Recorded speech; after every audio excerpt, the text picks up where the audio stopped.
The prison was a tomb of cold stone and echoing silence, a place where time itself seemed to decay.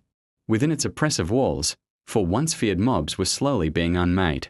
The creeper, no longer a walking threat, trembled with a constant, low hiss, its body a vessel of contained terror on the verge of a catastrophic breakdown. The zombie, driven by an insatiable hunger, had worn its fingers to the bone clawing at the unyielding iron bars, its groans a litany of despair. The Enderman, a creature of free spaces, was tormented by the confinement, its teleportation becoming a horrifying glitch, its form distorting with each jump into the suffocatingly close walls. And the skeleton, its empty sockets staring into the abyss, had stopped sharpening arrows.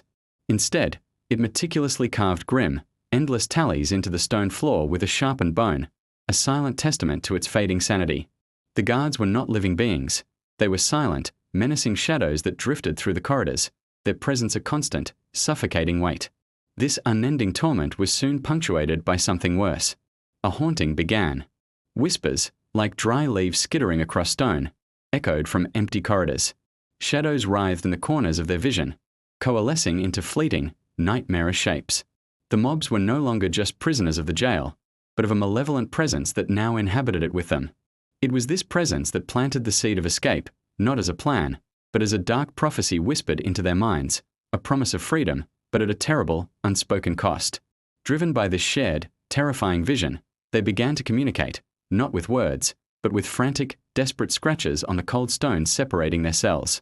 The escape was no longer a choice. It was a grim necessity. Their first attempt was not a failure. It was a horrifying ritual gone wrong. The creeper, coaxed by the whispers, unleashed a small, choked explosion. It didn't break the wall. It backfired, filling its cell with a suffocating black smoke that seemed to scream. The skeleton, aiming its arrow at the lock, watched in horror as it shattered against an unseen barrier, the fragments flying back to scar its ancient bones.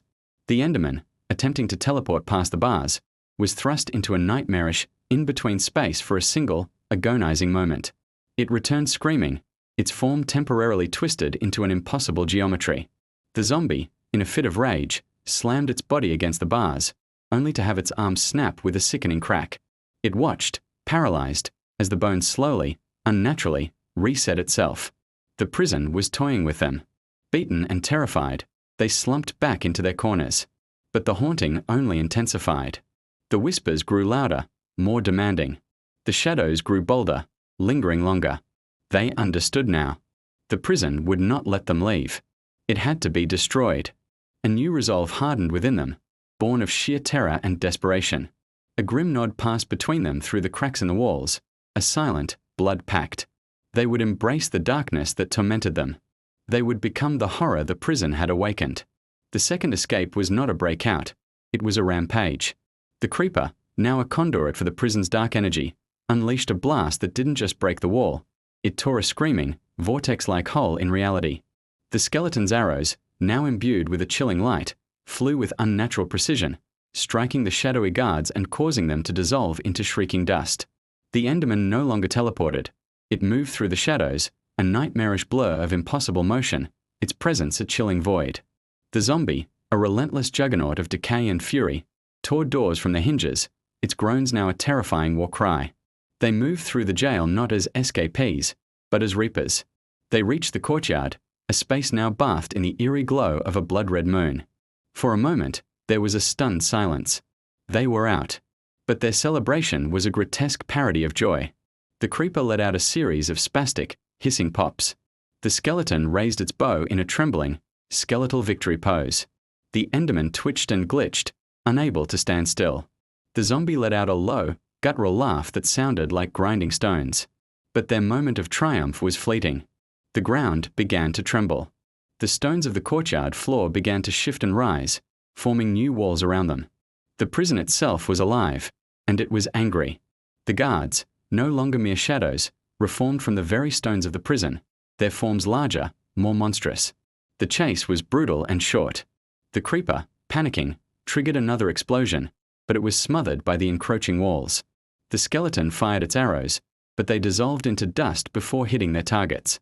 The Enderman, trying to teleport, found itself slammed into newly formed stone walls at every attempt. The zombie, charging forward, was simply swallowed by the ground as the floor turned to quicksand. The prison, with a final, shuddering groan, slammed them back into their cells, the bars reforging themselves with a triumphant, metallic clang. They were back where they started, but everything had changed. The prison was no longer just a jail. It was their tomb. And as they stared into the suffocating darkness, a single, chilling thought echoed in their minds, a whisper from the stones themselves: forever.